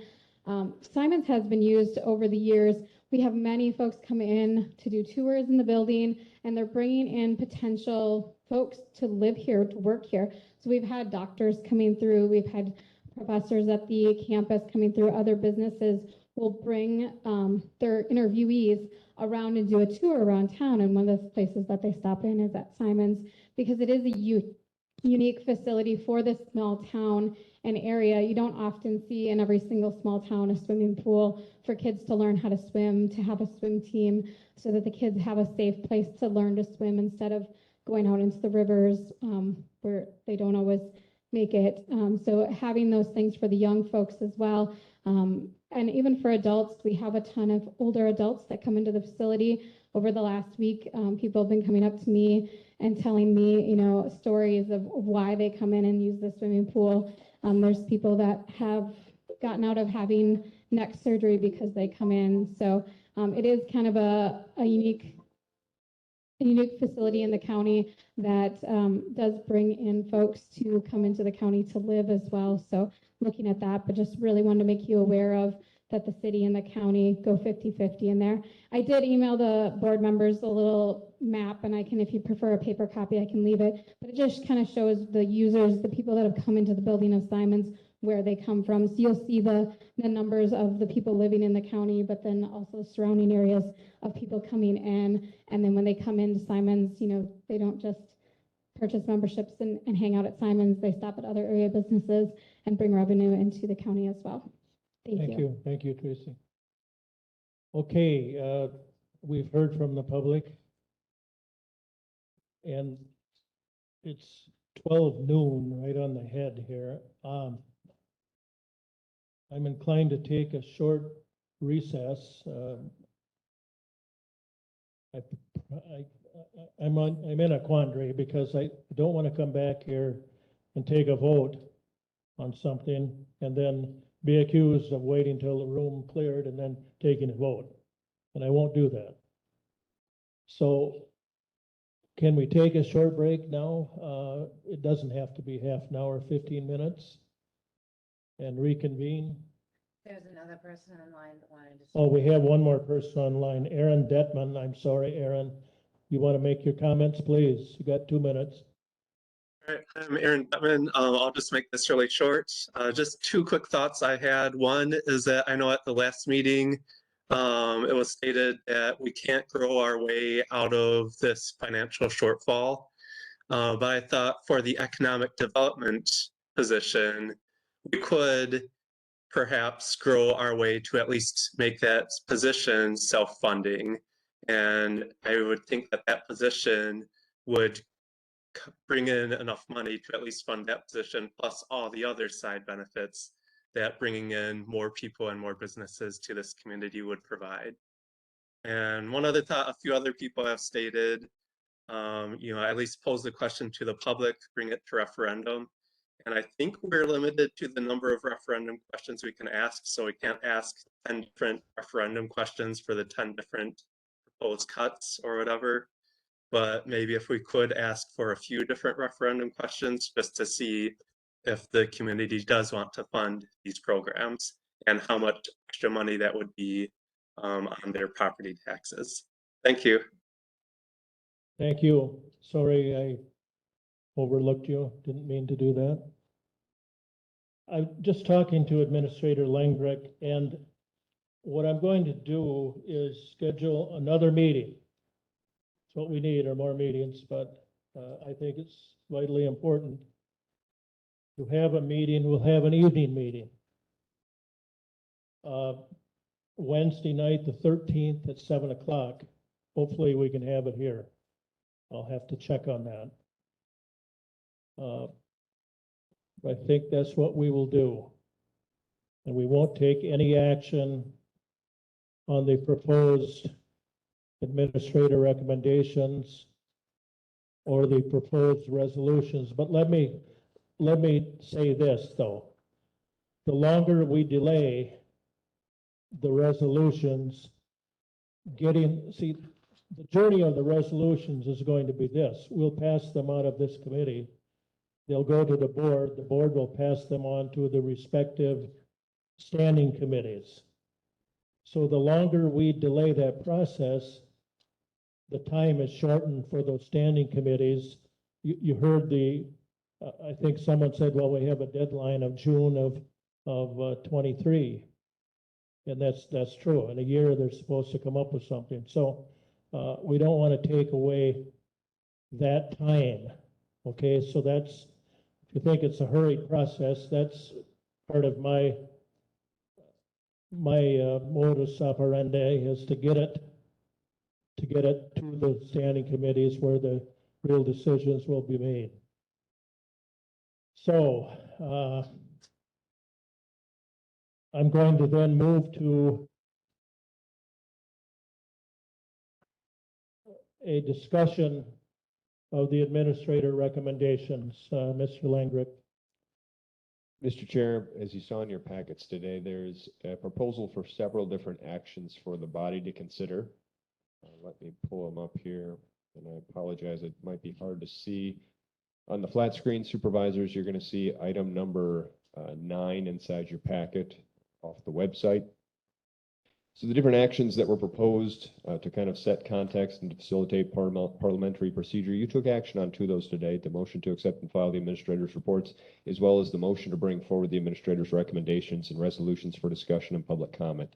Would also offer to consider a motion to accept the administrator's financial decision planning worksheet for discussion and require that cost impacts associated with action amendments must not exceed a zero estimated existing 2023 budget gap. So this is kind of brought forward to you in context of how we came into the 2022 budget, where we kind of accepted that worksheet as a base document to begin adjusting and tailoring from it, but then also requiring that if we want to add additional expenditures back into that we don't go over the gap amount. And if we want to reduce, that gives you more wiggle room then for adding other types of elements, or to or to reduce how much fund or ARPA funds or revenue sources you want to put towards those. Another one to kind of set context then for the committee would be to motion to accept the administrator's capital improvement program for discussion and to require that cost impacts associated with action amendments must not exceed the forecasted funding sources unless action is taken to increase borrowing or divert other funds or revenue sources. So again, that's kind of accepting the capital plans as presented as a base type of a document. If the committee feels that other projects should be a priority, then you're maneuvering those, but then we're identifying either other projects to remove from the list, or you're considering increasing some type of a borrowing or some other type of a funding source to then make it balance. At some point in time, when the meeting is correct, you're looking for your finalization actions then. The different proposed finalization actions then would be motion to accept the financial decision plan worksheet and recommendations, most likely with amendments, and to direct the county administrator to proceed with drafting the 2023 budget guidance based on the illustrated assumptions, projections, and adjustments. So using that worksheet in your discussion points and what you're setting in place with resolutions really is going to be the driver for how we're going to establish a 2023 budget, which is our policy that goes forward. The resolutions are intended to give potential services and departments a heads up forecast on this are actions coming forward. And if you have time to maneuver yet through the next year, then we're providing that. If you engage in discussions on, you know what, we're not interested in trying to use $1.3 million of ARPA funds and other contingency funds for next year, then our conversation is going to rapidly kind of change on how much time we're going to allow for these types of reductions.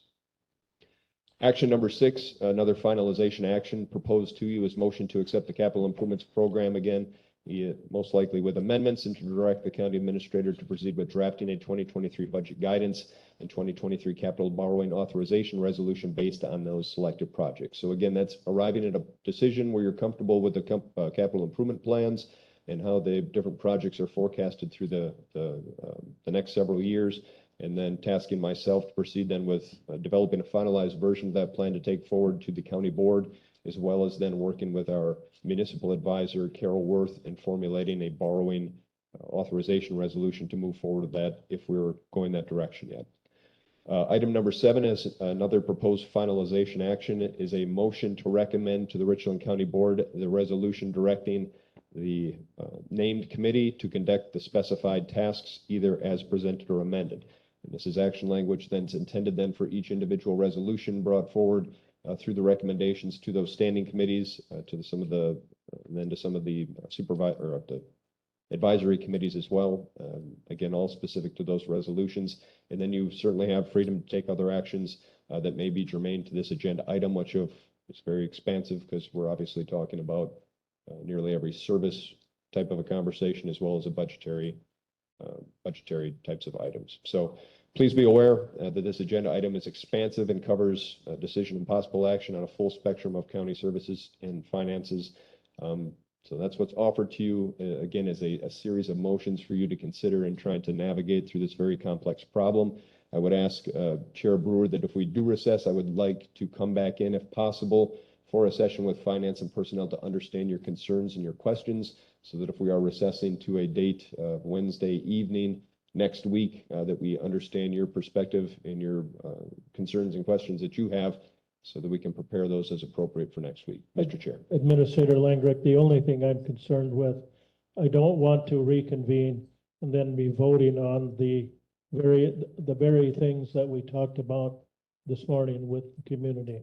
Okay, understood. We won't do that.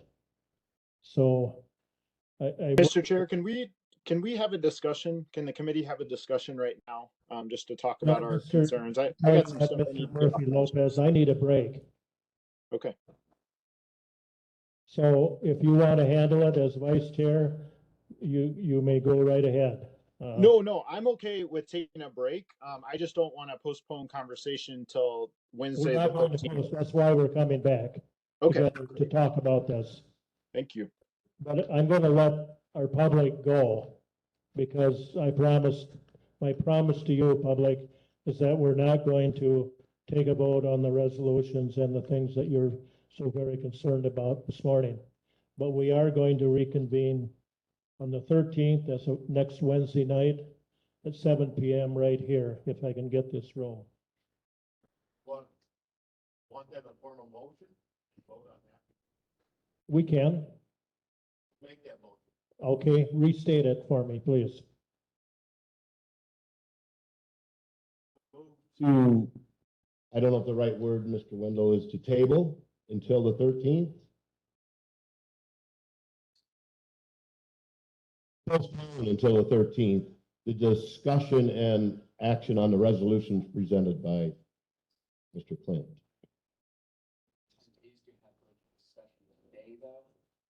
But not action. Is that what, Mr. Murphy Lopez, did you want to discuss that further, or is it okay to postpone until next Wednesday? Well, I was hoping we could just have some discussion today about our reactions to this. I mean, I was really happy to hear from the public, but when do we get to talk? I agree. Just have it as action, Steve. We'll postpone action.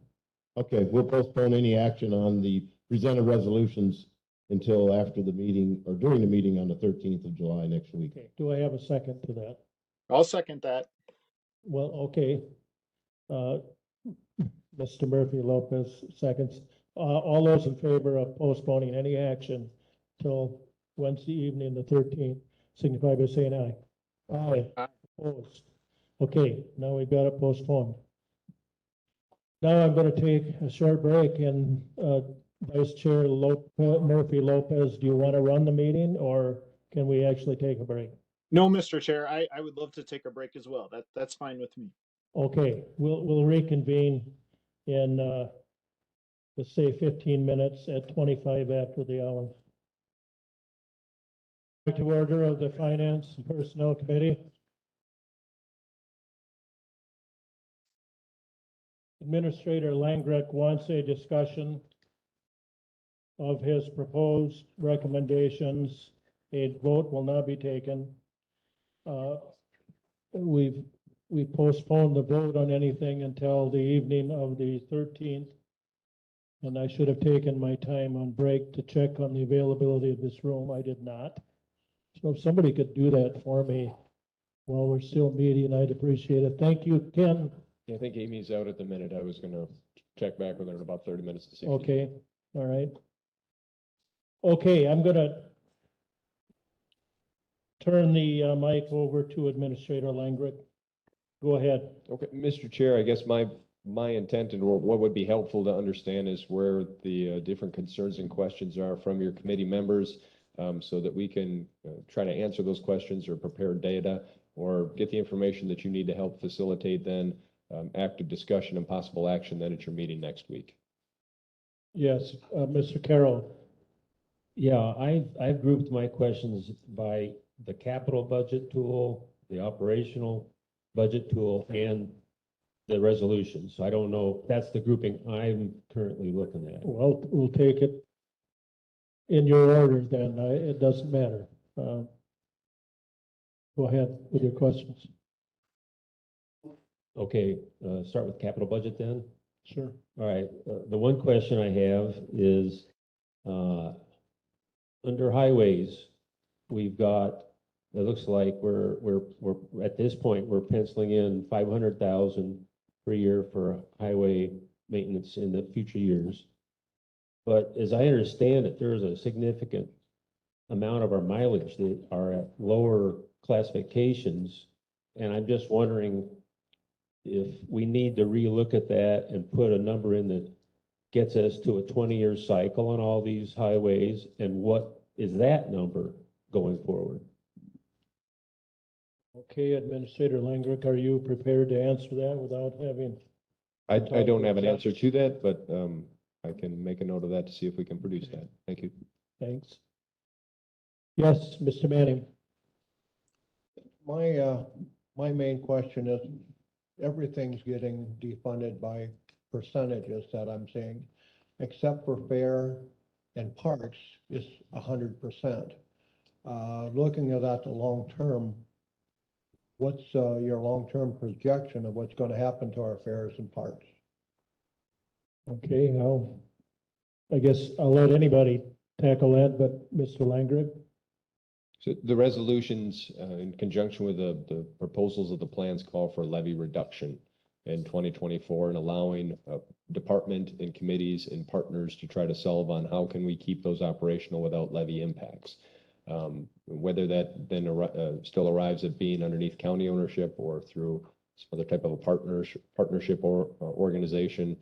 If there's not a solution, then as a final ultimatum, then potentially ending services if we can't find another way to fund it through another mechanism. So that's the resolutions and the recommendation call for you have a year to figure it out is the point and premise of it, with the ultimatum that if we can't, then unless we change other types of factors and maneuver monies there, then we're going to have to consider ending or reducing those types of services. Does that answer what you're after, Supervisor Manning?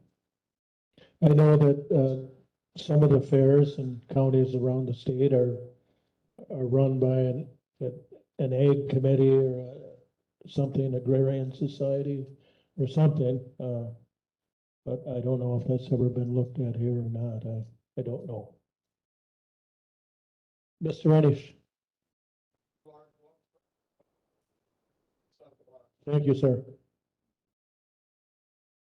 Yes, Administrator Langren. I was just raising giving Ken a thumbs up for thank you for getting that in for us. Thank you. Okay, Sean Murphy Lopez, are you on?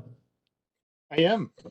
Okay, do you have questions and comments? Yeah, so I think there's a lot here and we just need we need a lot more time to go through these. I don't think we should be rushing through this. It's my overall opinion. Let me ask you this, Sean, how do we get the, for instance, we're giving the fair committee a year to get their house in order. We take more time with this, they don't have as much time, is my thought. What is your thought? Well, I'll get to that. So, first of all, I think the project that was started, the little sub-project of comparing our staffing levels to other counties is a really good one. But I think a lot more work's got to go into that. And then I think after that, after we really take a hard look at our staffing levels compared to other counties within departments, not just overall, but department by department, I think after that, I agreed with several of the speakers who said that we need to look at an operating referendum. I think we need to develop a framework for an operating referendum and give the voters a clear choice on if you vote for it, this is what you get. If you vote against it, this is what you lose. And thank you, Sean, and I'm going to include that on our agenda for next Wednesday. Okay. Great. Reading, yes, go ahead. And then probably my biggest thing, and I heard probably at least 4 people, through no fault of their own, looked at that report. And on page 6, and Mr. Langreck knows my concern about this already because I shared it with him personally about a week ago. And I'm kicking myself for not saying maybe we should take those 2 pages out. But on page 6 of that report, this shows all revenues and expenditures for the county. That totals $35 million. Our property tax levy is $10 million. On top of that, the category Health and Social Services, that includes the Health and Human Services Department, and it includes Pine Valley Community Village. I was just pulling up the budget from 2021. I have it on my own laptop here. And in 2021, Pine Valley had $10 million worth of expenditures. Well, of course, a lot of that comes from Medicare. It comes from private pay. So this having this category, this state category, I know that's how the state categorizes things. It's very misleading to the public because then they think that the Health and Human Services Department is taking up over half of our budget, and that's not true. That what comes off the property tax levy for HHS is 2 million out of 10 million, and the Sheriff's Department and the Highway Department, we both give both of them more money than that out of the property tax levy. So I think what I'm trying to say here is I think we need to see the budget by the department so that we can see their revenues and expenditures. I appreciated what Carla Doudna was saying, but I've never seen that information. The worksheet only shows us pluses and minuses. It doesn't show us what is the budget of the fairgrounds. What do they bring in? What do they take off the tax levy? And we really need to see that information by department. Thank you. I would appeal then to staff and ask if such exhibits can be prepared. So we'd have that to look at on Wednesday and beyond. I like pie graphs myself, but they're easy for me to understand.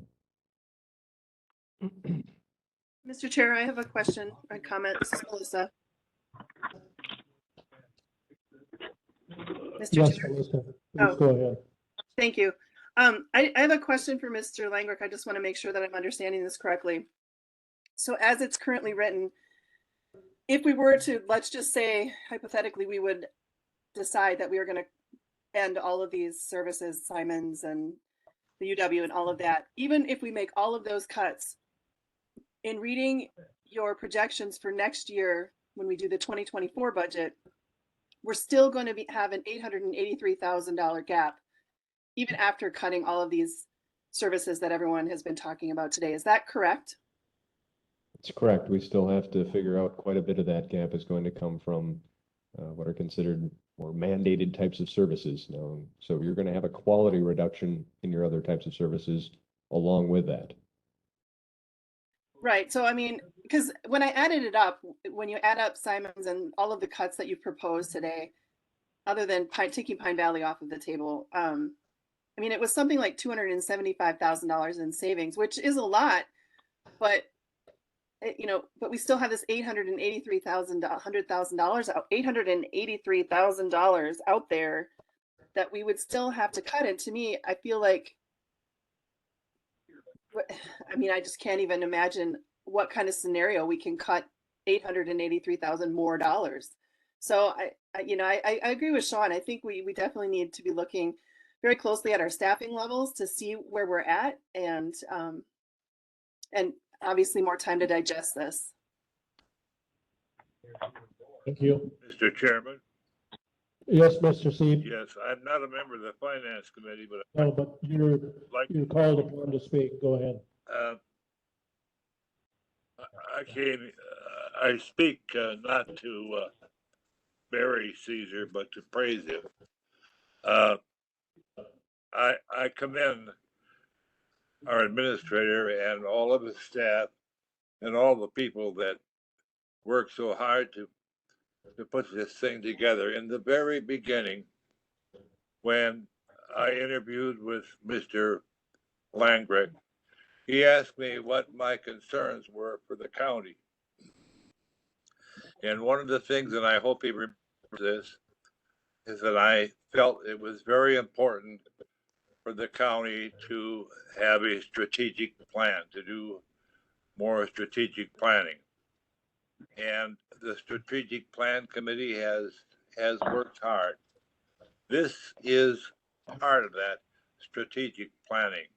We're looking at the future, and he is presenting to us a plan, whether we accept it or modify it or not. He's presenting to us a plan for the future. We know that right now, this year, the county finances are quite solid. We just finished an audit, running a balanced budget. Pine Valley is being run very well. and has not been a burden to the county. I wondered, as all of these speakers came forward, and I commend them, and I know the whole board appreciates the civic mindedness and the concerns of the citizens who come before us. We all respect that and appreciate it. With such passion, I wonder if those same folks would be willing to raise their hand and be willing to pay more taxes to provide for these services. In the end, the only solution is to increase the levy from the taxpayers.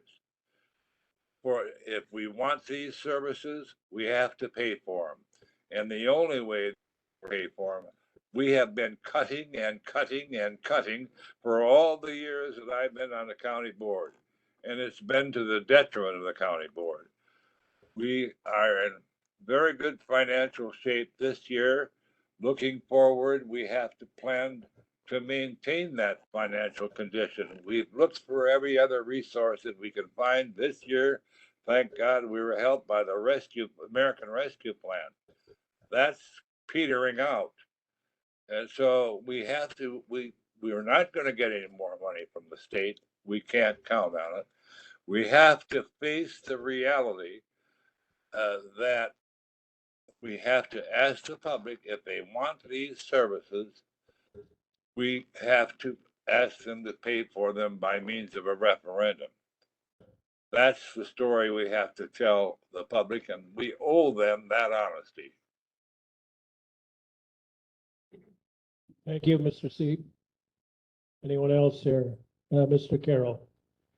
I'm going to stick with my question grouping by capital, then operation, then resolutions. So Okay. some more concerns I have with the capital budget tool. Not going to like this, but I'm trying to get us to the most accurate assessment. And so, for example, I'm just asking, I don't need answers now. I'm just pointing these out as questions.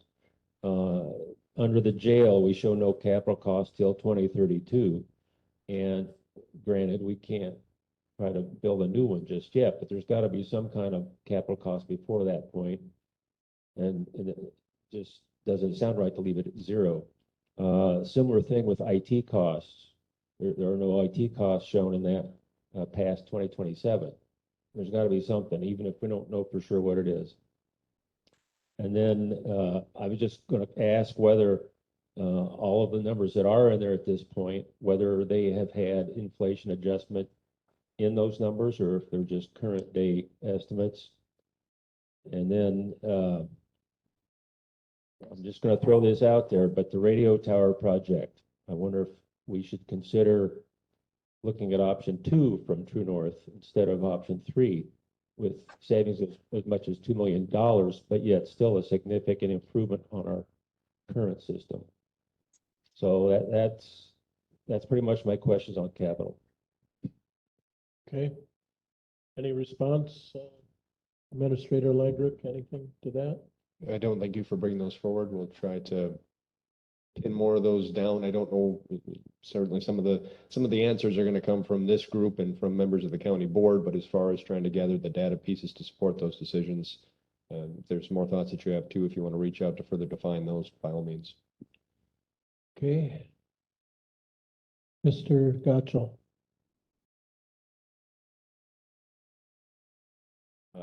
3 comments. And 3 comments. In regards to capital improvements, I know that we'll at least at face consider a list that Mr. Langrick said will have amendments most likely. It's going to be hard for me to make a decision on that if we're still considering what our portfolio of business is going to be moving forward. I think that'll have implications, maybe small ones, but at least some bearing on what we decide to do for capital improvements, which directly impacts the levy every year. So I think we have a really important duty there to be very genuine on the decisions that we make. Number two, I agree, an FTE analysis, potentially in comparison to other counties nearby is beneficial. One asterisk there, though, is one of our goals by way of resolution, and a very big part of initiative that I want to do on the county board is we want to get our current staff up to market. And it's going to be extremely difficult to analyze FTE rates based on the current earnings of those folks. It could change significantly with resolution to get them up to market. We have 17 open positions right now on the county website, dozens more on the books that aren't even being recruited for. We're at risk of not even knowing what our labor pool looks like, how dedicated they are, what it's going to look like in 5 years. So I think just a straight apples to apples comparison of the way things look today would be disingenuous. I think we should consider what it would look like after we raise those folks up to grade. And then just a holistic comment, I guess. This issue has been coming for at least 12 years now, and some initiative has to be taken. Some initiative has to be taken to set us up better for the future.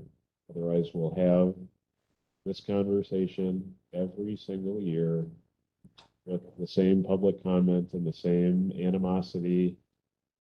We need to take some initiative. Thank you. Anyone else?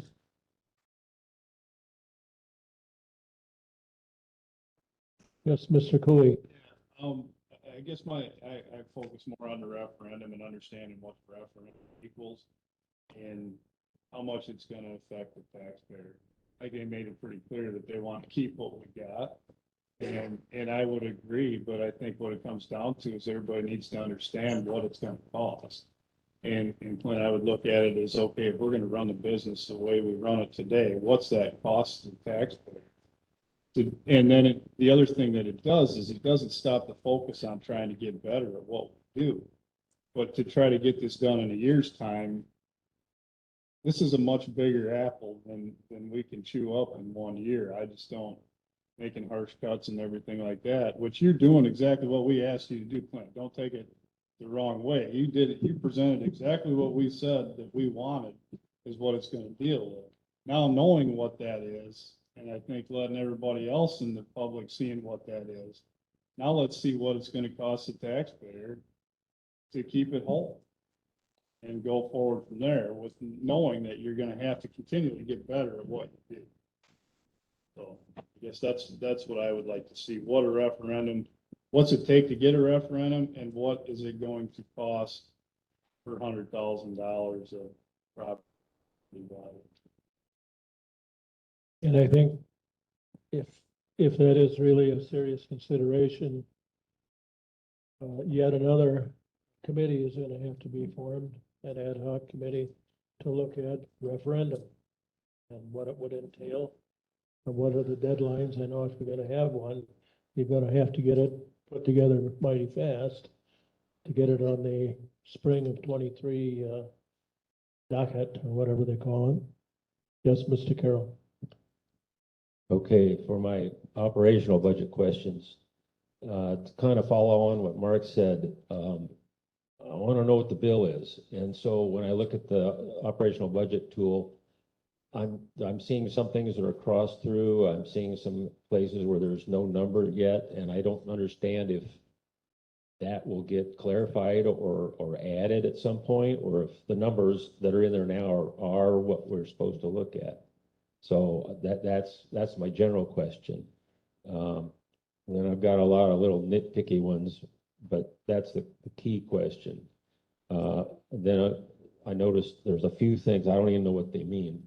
221.01, 222.01 and 226.01, if at some point those could get explained, that would be helpful. That's all I've got for now on the Okay. operational. Mr. Chair, I've got a few comments under Steve's category as well. Go ahead, Sean. Okay, thank you. So on the worksheet, I did several errors. I don't know if I need to go through all of these, but I know the third column got cut off in several locations, and so we can't read all the text. I was a little surprised that there are no health insurance estimates in there, because we know every year we see an increase in our health insurance premiums. And to me, it's a little hard to look at this without at least an estimate, and knowing that we, of course, will have to zero in on that as we get closer. I also had a question on lines 3.3 and 3.92 under the Sheriff's Department. I was a little, well, I guess the better way to say it is I was wondering if we cut a position in the Sheriff's Department while reducing a position in the Sheriff's, I'm sorry, cut while adding due to the grant from the U.S. Department of Justice. I wasn't sure that was allowed. So overall, I think I just have, and I can get in touch with the smaller items, but I think we just need to make sure that that worksheet is just a few more things are thought through before we start acting on that worksheet. Okay, thank you. Anyone else? Mr. Chairman, Yes, Mr. Seed. I would like to know if Mr. Langrick could produce for us the kind of numbers that he would need for a referendum for filling the gaps in the next 2 or 3 or 4 years. Some of the decision points you're going to have to kind of work with in formulating what the the end product's going to look like is, in order to cost it, you're going to have to kind of decide on what the scope of that referendum is going to be, which services are included in it, and then also kind of deciding on how far that referendum stretches out, and understanding how far it can, if it's 1 year, 5 years, 10 years, how far that stretches out. At that point, then you'll be able to cost it, and then you'll be able to frame the appropriate question and language to be able to put on the ballot. So there's some factors there on kind of deciding what that looks like. If you're posing a question of just, can we increase our entire county operational expenses in total for so many years, that's one question. If you're trying to more put it in queue on, say, sustaining non-mandated types of services to be able to earmark those particular services, that's a different question. So how you arrive at your costing is going to depend on those two things. What's included, how long out is it going? But I'll do a follow-up to that, Administrator Langrick. It's going to be difficult for the ad hoc committee, whoever gets entrusted with this responsibility, to make decisions without having dollars.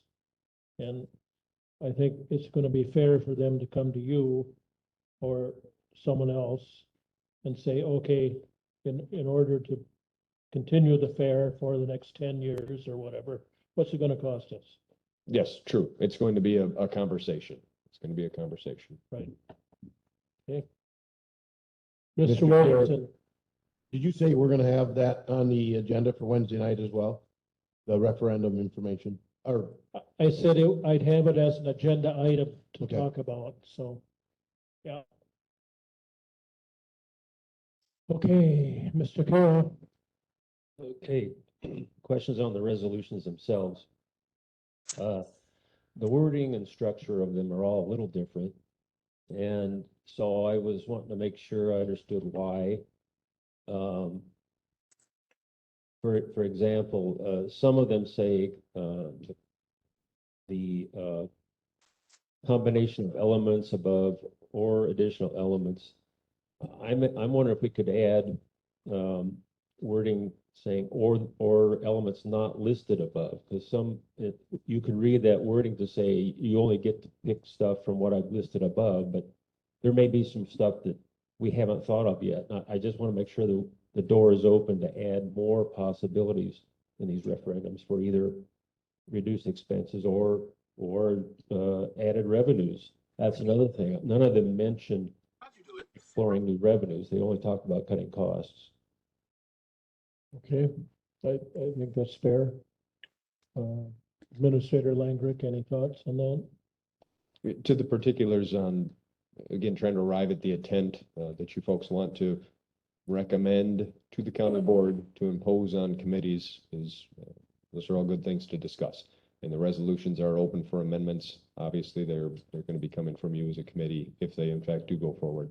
So in trying to solve the problems, yes, if there's language we can change in there to allow for more, for a broader expand in ideas, I think that's a good thing that we would want to incorporate. Some of the inferred items there on, I guess, at the same time, though, that keep it in context where what we're trying to impose is levy use reduction, is that's kind of the main lever that we have to kind of control, that we have to be mindful of. But in trying to incorporate that, yes, adding revenues, yes, trying to find other options even outside of what's listed or inferred.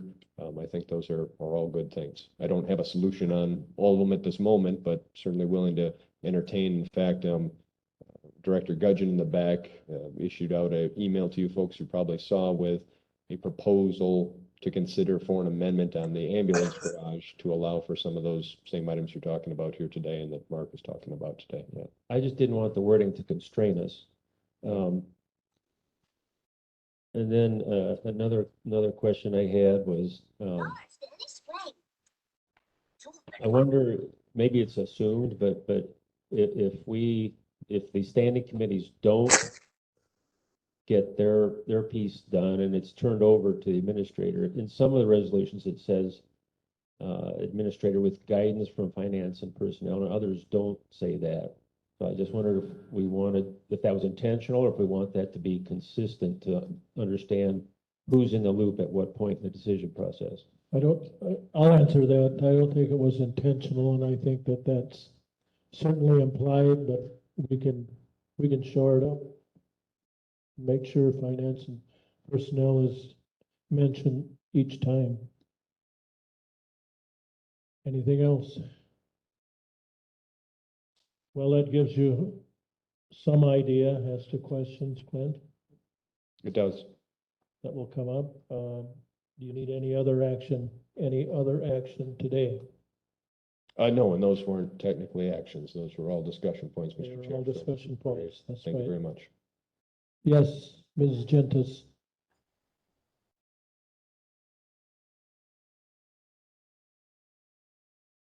I feel sorry for the committee, but I spent a long time, I'm getting CC'd on tons of emails. And I hope that maybe by next Wednesday night, we'll have time to read all those emails, because I'm trying to write down my own ideas from what people said, because we have to look for solutions too, not also we know what people care about. So I hope the committee is really reading all those emails. Reading all mine.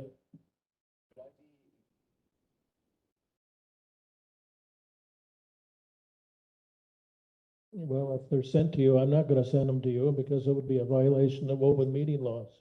That to consult with the attorney to ensure adherence with open meeting laws would not then constitute a violation. Okay, thank you. I'll forward them to you.